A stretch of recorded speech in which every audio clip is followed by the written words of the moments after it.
अभिनंदन श्रोतागण। आइए आज सुनते हैं लेखिका शिवानी जी की कहानी अरुंधति। उसका साथ यद्यपि 3 ही वर्ष रहा, पर उस संक्षिप्त अवधि में भी हम दोनों अटूट मैत्री की डोर में बंध गए। उन दिनों पूरा आश्रम ही संगीत में था।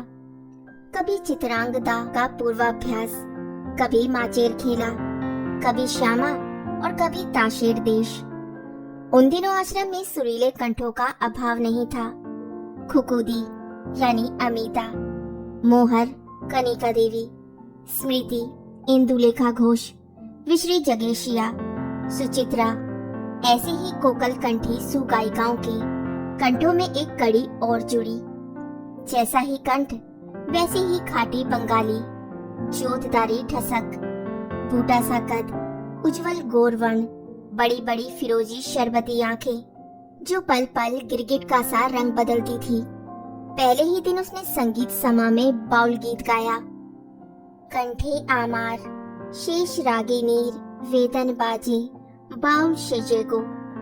तो पूरा आश्रम झूम उठा और फिर तो वे देखते ही देखते लोकप्रिय गायिकाओं में अग्रणी हो गई।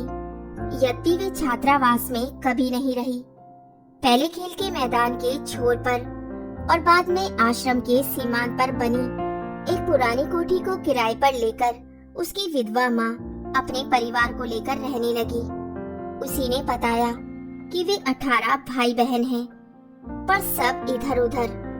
कुछ बहनों का विवाह हो गया था, कुछ को विदेश भेजा। वह प्रवासिनी बन गई थी। बड़े भाई की मृत्यु हो चुकी थी। केवल 2 भाई गोपाल और बादल आश्रम में शिक्षा प्राप्त कर रहे थे। उनका रहन सहन, ओढ़ना पहनना, खान पान एकदम जमींदाराना था। कई दास दासियां थी। खाना पकाने वाला उड़िया ठाकुर था, जिसकी अद्भुत पाक कला से नुको यानी अरुंधति का पुकारने का नाम था कि पूरी मित्र मंडली बुरी तरह प्रभावित हो चली थी। एक और उनका अभिजात्य, दूसरी ओर वैसी ही विनम्र शिष्टता। उसकी माँ, जिन्हें हम मासी माँ कहते थे, दीर्घांगी व्यक्तित्व, संपन्न तेजस्वी महिला थी। बहुत कम बोलती थी, पर स्नेहधारा जैसे उनकी विषादपूर्ण आंखों से निरंतर झरती रहती थी। प्राय ही हमें खाने को बुलाती और स्वयं हाथ का पंखा चलती। हमें परम तृप्ति से खाते देख स्वयं भी तृप्त हो उठती। मैंने नोकू के जितने भी भाई बहन देखे, सबका रंग रूप ठप्पा प्राय एक सा ही था। केवल छोटे भाई प्रवीर या बादल को छोड़कर वही एग्लो इंडियन रंग और हरी हरी आंखें। कभी भी किसी अनुष्ठान में वंदे मातरम गाने का अवसर आता तो हम दोनों को ही एक साथ बुलाया जाता। हमारे संगीत गुरु शेलजा रंजन मजुमदार कहते थे, तादेर गला बेश मिटे जाए, तारोई जाबी, यानी तुम दोनों का कंठ स्वर मेल खाता है, इसी से तुम ही दोनों को जाना होगा। एक बार यही वंदे मातरम गान गाने के लिए हमें शिवड़ी ग्राम जाना पड़ा था। बैलगाड़ी में हिचकोली खाते खाते जब शिवड़ी पहुँचे तो संध्या हो गई। उद्बोधनी संगीत के बाद ही लौटना पड़ा। मार्ग में अंधेरा हो गया। सहसा आंधी आई और बैलगाड़ी में लटकी लालटेन भी बुझ गई। यद्यपि हमारे साथ और भी लोग थे, पर सुना था वह मार्ग बहुत सुविधा का नहीं है। पास ही में कहीं कापालिको की आराध्या अठास देवी का मंदिर भी है। बार बार गाड़ीवान कह रहा था, भय पाबे ना दीदी मनीरा, किस्सू होबे ना, यानी डरिएगा मत दोदी मनी, कुछ नहीं होगा। पर जब तक बोलपुर नहीं पहुँचे, हम दोनों एक दूसरे का हाथ पकड़े भैंसे कांप रहे थे। अरुंधति का चेहरा विधाता ने अवकाशी में गड़ा होगा।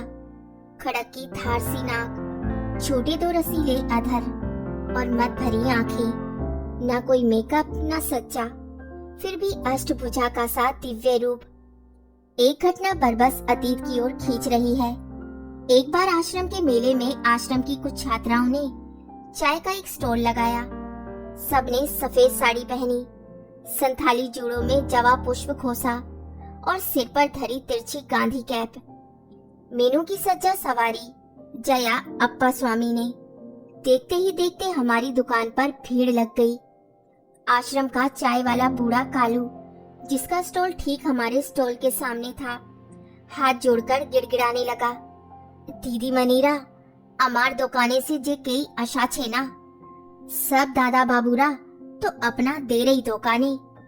मतलब दीदी मनी, मेरी दुकान में तो ग्राहक फटक ही नहीं रहे हैं, सब दादा बाबू तो आप ही की दुकान में जा रहे हैं।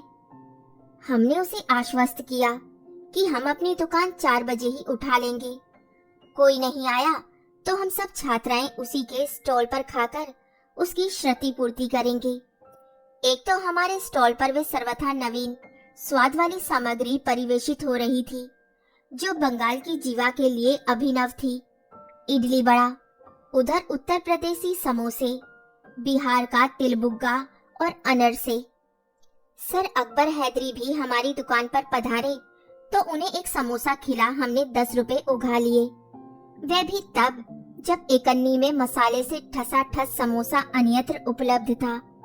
मृणाल दी यानी मृणालिनी साराभाई, बूढ़ी दी यानी नंदिता कृपलानी, दक्षिण को लीलायप्पन, चक्कर चक्कर चहकने वाली चेटी, चीन की मारी बाघ सब परिवेशन के लिए फौजी अनुशासन में खड़ी थी। जिस मेज पर मैं और नुकू थे, देखा उसी ओर एक अपरिचित जोड़ा चला आ रहा है। अपूर्व सुंदरी, यौवनाक्रांता, छरहरी कनक एड़ी सी तरुणी और उतना ही काला कदम बोना सा सहचर। मैंने नुकू के कान में फुसफुसाकर कहा, ए देख नुकू, ब्यूटी एंड बीस्ट। वह हंसकर चुप रही। दोनों हमारी मेज पर बड़ी देर तक खाते, बतियाते, हंसते, खिलखिलाते रहे। फिर उस व्यक्ति ने नुकू को बुलाकर कहा, ए नुकू, बिल लिए आए। मैं चौंकी। तब क्या वे इन्हें जानती थी?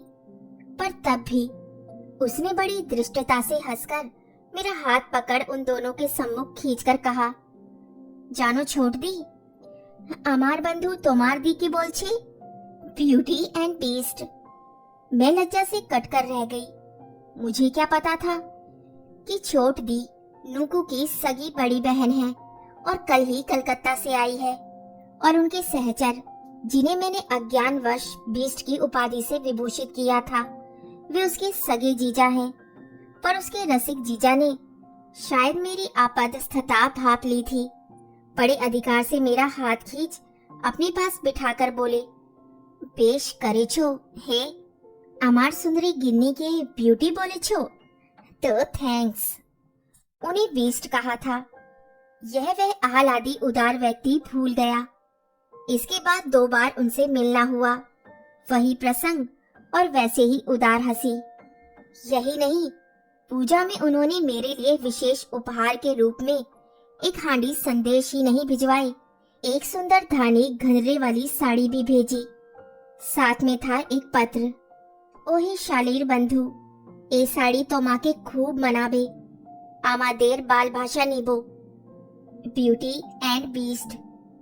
अरे साली की सखी, ये साड़ी तुम पर खूब फबेगी, हमारा प्यार लो, ब्यूटी एंड बीस्ट। आज भी वे स्नेह प्रवण चेहरा याद आते ही अपनी बचकानी उक्ति पर लज्जा आती है। छोड़ दी अभी भी आश्रम में है, जमाई बाबू नहीं रहे। वही 2 वर्ष पूर्व नूकू ने मुझे मुंबई में मिलने पर बताया था। वे अपने पति प्रसिद्ध फिल्म निर्देशक श्री तपन सिन्हा के साथ 10 लोक में अपनी बाईपास सर्जरी कराने आई थी। अंत तक शल्य क्रिया नहीं हुई। अस्पताल के व्यवहार से वे क्षुब्ध होकर मेरे यहाँ चली आई और पूरा दिन हम दोनों ने साथ बिताया। कितनी ही बातें की, कितनी ही अनकही रह गई। अरुंधति ने अपने जीवन काल में ही प्रचुर ख्याति बटोर ली थी।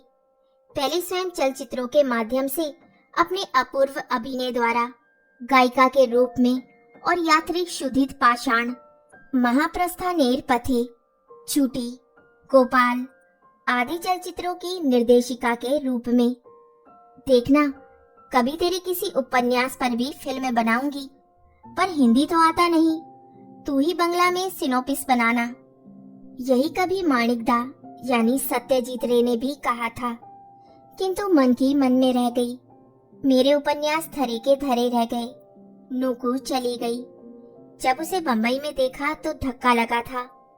कहाँ गया वे रूप, वह रंग। जब आश्रम के असंख्य छात्रों के हृदय वे अपनी फिरोजी आंखों की चिलमन में दाबे, गर्वोन्नत मराल ग्रीवा उठाए, राजमहिषी किसी चाल में घूमती थी। मग्न दंत पंक्ति, काल धूसर कौरववर्ण, जिसकी पिताब आभा पर सुदीर्घ व्याधि ने स्याही सी फेर कर रख दी थी। कौन कहेगा ये कभी आश्रम की सर्वश्रेष्ठ सुरसुंदरी के रूप में जानी जाती थी। ठीक ही कहा है शायद। माँ कुरु धनजन यौवन गर्वम, हरति निमेषे कालह सर्वम। बहुत पहले पक्षाघात का एक सशक्त झटका उसके पैरों में भी अपनी कुटिल हस्ताक्षर छोड़ गया था। देखदीश तो पायर की दुर्वस्था, यानी देख रही है पैरों की कैसी दुर्वस्था हो गई है।